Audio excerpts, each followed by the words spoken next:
Fire action వల్ల దగ్ధం కావడం జరిగింది.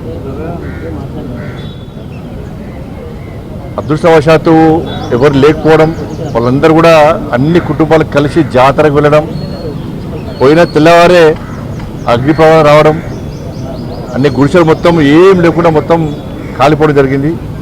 వెంటనే ఆ స్పాట్కు నేను గౌరవ మేయర్ గారు అడిగి వెళ్ళడం జరిగింది. అక్కడ మా కార్యకర్త అనిల్ సమాచారం ఇచ్చి వెంటనే నాకు పోవడం జరిగింది.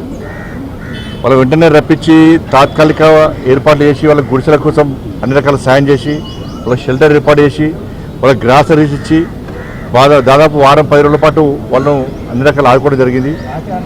ఆ రోజు వాళ్ళు కోరిన మీదట వెల్డింగ్ మిషన్ అన్ని కాలిపోయిన తర్వాత మా పుట్ట గర్వమే వెల్డింగ్ మిషన్తో మళ్ళీ తిరిగి కొనుక్కోలేని స్థితిలో ఉన్నామని చెప్పిన తర్వాత వాళ్ళ ఎంపీ నిధుల నుంచి వాళ్ళకు 13 కుటుంబాలకు వెల్డింగ్ మిషన్స్ కూడా డ్రిల్లింగ్ మిషన్స్ కూడా ఇవ్వడం జరిగింది. ఆ కార్యక్రమంలో పాల్గొనడం జరిగింది. దాంతోపాటు గంగాధరలో 2,30 లక్షలకు సంబంధించి వివిధ రోడ్స్ వివిధ అభివృద్ధి కార్యక్రమాన్ని ప్రారంభించబోతున్నాం. రాజన్న సిరిసిల్ల జిల్లా బోయిన్పల్లిలో 2,30 లక్షలకు సంబంధించి బ్రిడ్జు ఇతర అభివృద్ధి పనులను కూడా అక్కడ నుండి గౌరవ శాసనసభ్యులు మేడిపల్లి సత్యం గారితో కలిసి ఇలా ప్రారంభించబోతున్నాం. ముఖ్యంగా తెలంగాణ రాష్ట్ర రైతాంగం తరఫున నరేంద్ర మోడీ గారికి హృదయపూర్వక కృతజ్ఞతలు తెలియజేస్తున్నాం. 2014 సంవత్సరంలో బడ్జెట్ ప్రవేశపెట్టే సందర్భంగా నరేంద్ర మోడీ గారు ఈ దేశంలోని రైతులకు హామీ ఇచ్చారు. రైతుల ఆదాయాన్ని రెట్టింపు చేసి చూపెడతామని చెప్పి ఆ రోజు ప్రియతమ నేత నరేంద్ర మోడీ గారు ఏదైతే హామీ ఇచ్చారో దానికి అనుగుణంగా ఇవాళ 80% రెట్టింపు చేస్తాం. ఇంకో సంవత్సరం వరకు రైతు ఆదాయాన్ని పూర్తి 100% రెట్టింపు చేసేయడానికి ప్రభుత్వం ప్రయత్నిస్తున్నది. 2014లో వరి ఎంఎస్పి ఎంత అంటే 1310 రూపాయలు. ఇది పెంచుకుంటూ లాస్ట్కు చివరకు మొన్న కూడా క్వింటాల్కు 69 రూపాయల ఎంఎస్పి పెంచడం జరిగింది.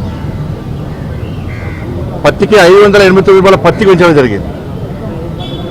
కాబట్టి వాళ్ళ వరి క్వింటాల్కి ఎంత అంటే 2,369 రూపాయలు, గ్రేడ్ 1 2,389 రూపాయలు. 1,310 నుంచి 2,600 తీసుకొస్తామంటే 800 తీసుకొచ్చిన అర్థం చేసుకోండి. వాళ్ళ 80% రెట్టింపు మనం చేస్తాం. కాబట్టి రైతు ఆదాయాన్ని రెట్టింపు చేయడానికి ప్రభుత్వం కృషి చేస్తున్నది.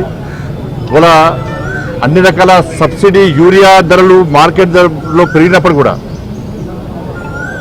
రైతులకు ఇబ్బంది కాకుండా ఆ సబ్సిడీలో యూరియా ఇస్తూ ఆ భారాన్ని కేంద్ర ప్రభుత్వమే మోస్తూ ఉన్నది.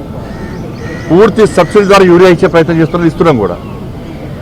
ఇవాళ 10 సంవత్సరాల కాల వ్యవధిలో తెలంగాణ రాష్ట్రంలో ధాన్యం కొనుగోలు కోసం 2,30,000 కోట్ల రూపాయలను ఈ తెలంగాణ రాష్ట్రానికి నరేంద్ర మోడీ గారి ప్రభుత్వం ఖర్చు చేసింది. 2,30,000 కోట్ల రూపాయలను ధాన్యం కొనుగోలు కోసం ఖర్చు పెట్టడం జరిగింది. పండించిన ప్రతి గింజ కొంటున్నాం, ఇవాళ కేంద్ర ప్రభుత్వం కొంటా ఉన్నది. అన్ని ఖర్చు కూడా కేంద్ర ప్రభుత్వం భరిస్తున్నది. ఇట్లా అన్ని రకాలుగా రైతాంగాన్ని ఆదుకుని ప్రయత్నిస్తున్నాం. కాబట్టి వరితో పాటు 14 పంటలకు ఎంఎస్పీని పెంచినటువంటి నరేంద్ర మోడీ గారికి ఈ సందర్భంగా హృదయపూర్వక ధన్యవాదాలు తెలియజేస్తున్నాం. రాబోయే రోజుల్లో ఇంకా రైతుల విషయంలో ఆదుకునే ప్రయత్నం చేస్తాం. కేంద్ర ప్రభుత్వం చేయాల్సినంత చేస్తూనే ఉన్నది. కానీ దురదృష్టవశాత్తు ఈ రాష్ట్రంలో ఉన్న ప్రభుత్వం మాత్రం ఇచ్చిన హామీలన్నీ గాలికి వదిలేస్తున్నది. 100 రోజుల్లో హామీలు నెరవేరుస్తామన్న ప్రభుత్వం 18 నెలలు గడుపుతున్నప్పుడు కూడా ఏ ఒక్క హామీని నెరవేర్చిన దాఖలాలు 6 గ్యారెంటీలను అటకెక్కిచ్చారు. దాని గురించి చర్చనే లేదు. చర్చ వచ్చినప్పుడల్లా ఇష్యూ డైవర్ట్ చేస్తున్నారు, ప్రజల దృష్టి మళ్లించే ప్రయత్నం చేస్తున్నారు. వాళ్ళ వర్షాలు పడ్డాయి, కనీసం ధాన్యాన్ని కొనుగోలు చేసేటువంటి కెపాసిటీ లేని ప్రభుత్వం, సత్తా లేని ప్రభుత్వం ఇది. ఇప్పటికీ చాలా ప్రాంతాల్లో ధాన్యం రోడ్ల మీద ఉన్నది, వర్షం పడ్డప్పుడల్లా తరుస్తున్నది, రైతులు అరిగోసపడుతున్నారు. నష్టపోయిన రైతులను ఆదుకునే ప్రయత్నం చేస్తలేదు. మేము గతంలో డిమాండ్ చేస్తాం, తడిసిన ధాన్యాన్ని కూడా కొనాల్సిన బాధ్యత రాష్ట్ర ప్రభుత్వం మీద ఉంది. రాష్ట్ర ప్రభుత్వం నిర్లక్ష్యం వల్లనే ఇలా కొనుగోలు సరిగా జరగలేకపోయినాయి. దానికి బాధ్యత రాష్ట్ర ప్రభుత్వమే వహించాలి. గతంలో కేసీఆర్ గారు గిట్టిన వర్షం వల్ల నేను 10,000 రూపాయలు ఇస్తాను నష్టపోయిన వాళ్ళకి అని చెప్పారు. లాభపత్త లేకుండా పోయి ఇదే ఫామ్ హౌస్ పరిమితమైంది. ఈ ప్రభుత్వం కూడా అదే పందాన్ని కొనసాగిస్తున్నది.